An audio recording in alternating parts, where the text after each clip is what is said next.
प्रिय विद्यार्थियों, आज हम कक्षा 8वीं गणित विषय में अध्याय 3 चतुर्भुजों को समझना पर आधारित सवालों को हल करेंगे और समझने का प्रयास करेंगे। यहाँ पर जो आकृति दी गई है, एक चतुर्भुज दिया गया जिसमें चारों बाह्य कोणों में से एक बाह्य कोण नहीं दिया गया है, तो इसका मान हमको ज्ञात करना है।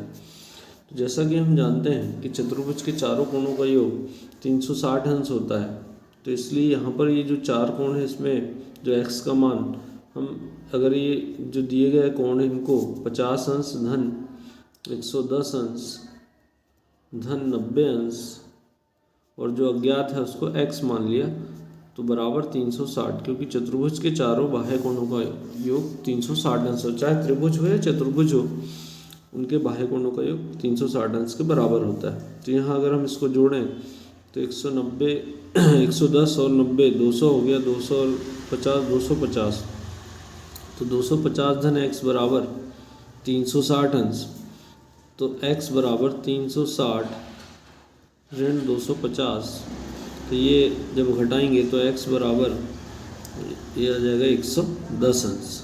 तो यही इसका उत्तर होगा, x का मान 110 अंश होगा। उत्तर x बराबर 110 अंश। अगले सवाल में हम इसी क्रम में देखें, यहाँ पर इस त्रिभुज में दो बाह्य कोण दिए गए हैं और एक बाह्य कोण ज्ञात करना। तो जैसा कि हम जानते हैं कि त्रिभुज हो या चतुर्भुज हो, उसके बाह्य कोणों का योग कभी भी 360 अंश होता है।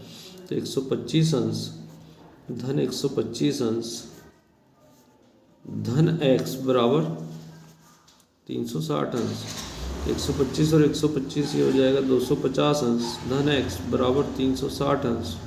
तो x बराबर 250 को पक्षांतरित करेंगे तो 360 ऋण 250, तो यह 110 अंश। तो यहाँ देखें तो इसका उत्तर भी कितना आ रहा है, 110 अंश। तो उत्तर 110 अंश। इसी प्रकार हम जो बाजू में जो चित्र दिया गया है, एक पंचभुज का 1 2 3 4 5 5 भुजाएं, तो इसमें भी बाह्य कोणों का योग जो है 360 अंश के बराबर होगा। तो इसमें अगर हम देखें तो 70 अंश जो कोण है, 70 अंश धन 90 अंश, इस प्रकार का जो निशान होता है कभी भी 90 अंश के कोण को दर्शाता है। तो 70 धन 90 धन 60 अंश और धन, यहाँ पर देखा जाए तो अंतः कोण अगर 90 अंश का है तो ये बाह्य कोण भी इसका 90 अंश का बनेगा, क्योंकि दोनों का योग कभी भी रैखिक योग उनका 180 अंश होता है। तो ये बाहर का ये कोण भी 90 अंश का हो जाएगा।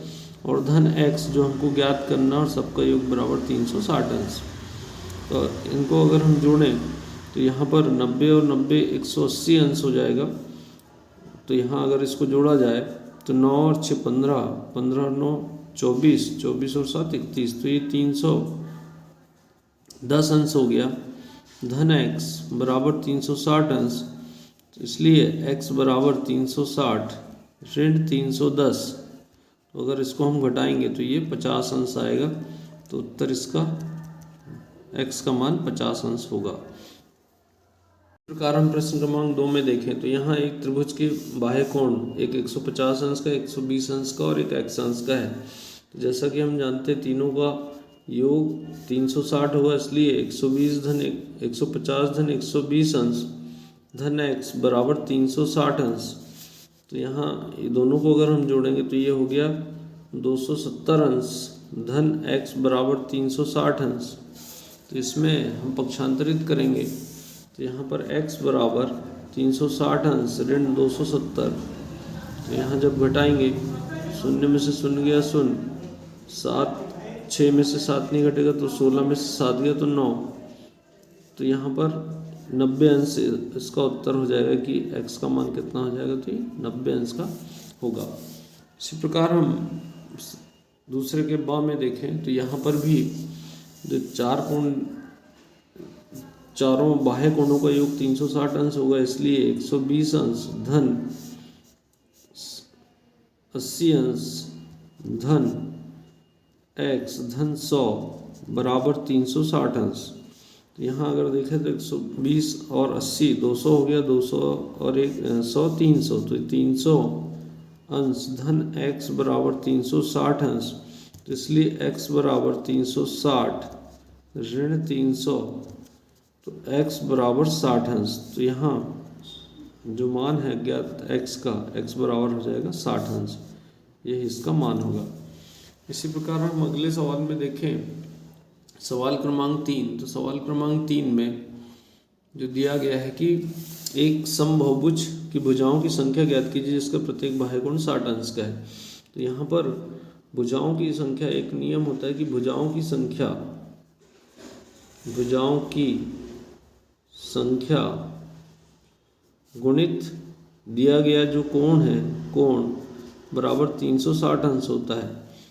तो इस नियम के आधार पर अगर हम पुस्तक में पेज नंबर 47 पर देखें तो यह आसानी से समझ में आ जाएगा। तो यहाँ इसमें कोण दिया है 60 अंश का, तो यहाँ पर भुजाओं की संख्या को अगर हम n मान लें और कोण को 60 अंश दिया गया है बराबर 360 अंश, तो n बराबर 360 बटे में 60 होगा। इसको जब सरल करेंगे तो ये 10 से 6 बार और 10 से 36 बार, फिर 6 कम 6, 6 6 36। तो इस प्रकार से हम देखें 6, तो अर्थात उसमें बहुभुज में भुजाओं की संख्या जो है, भुजाओं की संख्या बराबर 6 होगा। इसी प्रकार हम अगले सवाल में देखें, प्रश्न क्रमांक 4 में एक समबाहुभुज की कितनी भुजाएं होगी यदि बाह्य कोण की माप 40 अंश हो। तो यहाँ भी हम इसी आधार पर देखेंगे कि भुजाओं की संख्या गुणित कोण बराबर 360 अंश होता है। तो यहाँ पर कोण हमको दिया गया 40 अंश और भुजाओं की संख्या को n मान ले बराबर 360 अंश। तो n बराबर 360 बटे में 40।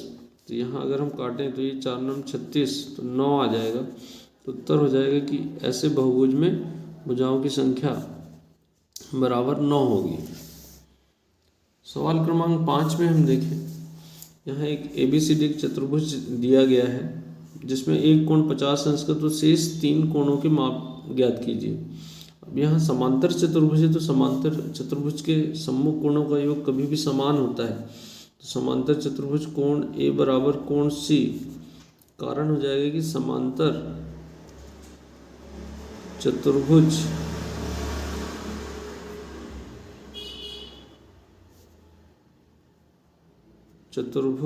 के सम्मुख कोण, चतुर्भुज के समांतर चतुर्भुज के सम्मुख कोणों का मान बराबर होते हैं। तो यहाँ कोण A बराबर 50 अंश है, तो ये 50 अंश बराबर कोण C, तो इसलिए कोण C बराबर 50 अंश होगा। इसी प्रकार हम, तो एक कोण आ गया कि कोण A 50, तो C भी 50 होगा। अब कोण A और B का योग, तो कोण A धन कोण B, समांतर चतुर्भुज की दो भुजाओं के बीच का जो कोणों का योग होता है वो 180 अंश होता है। तो यहाँ पर कोण A 50 अंश का है, तो कोण B कितना होगा, तो 180, 50 धन B बराबर 180। तो हम यहाँ कोण B बराबर पक्षांतर करेंगे 50 का, तो 180 ऋण 50, तो कोण B बराबर हो जाएगा 130 अंश। तो यहाँ अब जितना कोण B होगा उतना ही उसका D भी होगा, क्योंकि सम्मुख कोण बराबर होते हैं, तो इसलिए कोण D बराबर भी 130 अंश होगा। तो इस प्रकार से हम देखें कि कोण C 50 अंश का आ गया, कोण B 130 अंश का आ गया और कोण D जो है 130 अंश का हो जाएगा। तो इस प्रकार से हमने चतुर्भुज के चारों कोणों का मान ज्ञात कर लिया। अब हम प्रश्न क्रमांक 6 में देखें, तो प्रश्न क्रमांक 6 में एक आयत दिया गया है जिसमें OP बराबर 2x धन 4 और OS बराबर 3x धन 1 है। तो OP मतलब ये वाला है, और आयत के हमें मालूम है कि आयत के विकर्ण एक दूसरे को समद्विभाजित करते हैं। तो जब समद्विभाजित करेंगे तो ऐसी स्थिति में ये OS और OP ये दोनों बराबर होंगे, और आयत के विकर्ण बराबर होते हैं इसलिए, तो चूंकि OS बराबर OP, क्यों, क्योंकि यहाँ पर ये जो विकर्ण है आयत के विकर्ण बराबर होते हैं, इनका जो आधा होता है, तो SQ का आधा बराबर PR का आधा, क्योंकि ये विकर्ण समद्विभाजित करते हैं इसलिए। अब यहाँ पर OS का मान कितना है, 3x धन 1 है, और OP का मान कितना है, 2x धन 4 है। तो अब यहाँ पर 3x है तो ये 2x को हम पक्षांतरित कर ले तो 2x बराबर 4 ऋण 1, तो यहाँ x बराबर 3 आ जाएगा। तो यहाँ 3x में से 2x घटा तो x बचेगा, और 4 में से 1 गया तो 3, तो उत्तर इसका आ जाएगा 3, x बराबर 3। और यहाँ पर हम लिख देंगे कि विकर्ण, आयत के विकर्ण जो सबसे शुरू में लिख दें, विकर्ण समद्विभाजित, एक दूसरे को समद्विभाजित करते हैं, एक दूसरे को समद्विभाजित करते हैं। प्रश्न क्रमांक 7 में हम देखें कि ABCD एक आयत है और आयत का प्रत्येक कोण 90 अंश का होता है। इसको हम चाहो तो यहाँ सिद्ध भी कर सकते हैं, और आयत का एक प्रत्येक कोण बराबर होता है। तो यहाँ जो x दिया है तो x धन x धन x धन x, चतुर्भुज के चारों कोणों को योग 360 अंश होता है, इसलिए इसका भी योग 360 होगा। अब यहाँ x 4 बार है तो 4x बराबर 360 अंश, तो इसलिए x बराबर जो होगा 360 अंश बटे में 4, तो 4 से 4 9 36, 90 अंश। तो x बराबर जो मान आ जाएगा कि x बराबर 90 अंश, और यही इसका उत्तर होगा। उत्तर जो होगा कि प्रत्येक x का मान 90 अंश होगा। हम इसी क्रम में सवाल क्रमांक 8 में देखें कि किसी समांतर चतुर्भुज के दो आसन्न कोणों का अनुपात 3:2 है और समांतर भुजाओं के सभी कोण की माप ज्ञात कीजिए। तो यहाँ दो आसन्न कोणों का अनुपात 3:2 है। यदि हम एक समांतर चतुर्भुज बनाते हैं, इस प्रकार से हमने एक समांतर चतुर्भुज बनाया, तो इसके आसन्न कोण ये मान लें कि ये कोण और ये दोनों आसन्न कोण है। तो इसका 3:2 है, तो इसलिए एक कोण अगर 3x लेंगे तो दूसरा कोण 2x मानेंगे, क्योंकि अनुपात इसका 3 दिया गया है। हमारे पास अनुपात जो दिया है 3:2 है, इसलिए 3x धन 2x। अब चूंकि आसन्न कोणों का योग 180 अंश होता है, तो इसलिए 3x धन 2x बराबर 180 अंश। यहाँ 3x और 2x हो गया 5x बराबर 180 अंश, तो x बराबर 180 बटे में 5, इससे सरल करेंगे तो 5 3 15 बचेगा 3 5 6 30, तो x बराबर हो गया 36 अंश। तो इस प्रकार से x का मान 36 अंश आया। तो हमको यहाँ कोण ज्ञात करना है। तो यहाँ पर जैसे अगर हम इसको मान लें कि ABCD ये 4 है, तो a का मान कोण a बराबर 3x, तो 3 गुणित 36, तो ये 3 6 18 का 8, 80 ला 1 3 3 और 1 10, 108 अंश हो जाएगा। 108 अंश कोण a हो गया। इसी प्रकार कोण B, तो कोण B बराबर है 2x, तो 2 गुणित 36 तो बराबर 72 अंश हो जाएगा। अब कोण C, तो कोण C किसके बराबर होगा, कोण C होगा a के बराबर कोण A, और कोण A कितना है 108 अंश, तो इसलिए ये भी 108 अंश का हो जाएगा। इसी प्रकार कोण D जो है कोण B के बराबर होगा, और कोण B कितने अंश का आया, 72 अंश, तो इसलिए ये भी कितने अंश का हो जाएगा, 72 अंश का। तो यही इसका उत्तर होगा कि इस प्रकार से हमने चारों कोणों के मान ज्ञात कर लिए, जो कि 108, 72, 108 और 72 अंश है। इसी प्रकार हम इसी क्रम में अगला सवाल देखें। सवाल क्रमांक 9 में कि किसी समांतर चतुर्भुज PQRS की भुजाएं 4x 4 सेंटीमीटर और 7 सेंटीमीटर, तो परिमाप ज्ञात कीजिए। तो समांतर चतुर्भुज का परिमाप, तो परिमाप बराबर होगा भुजाओं का योग। तो परिमाप बराबर भुजाओं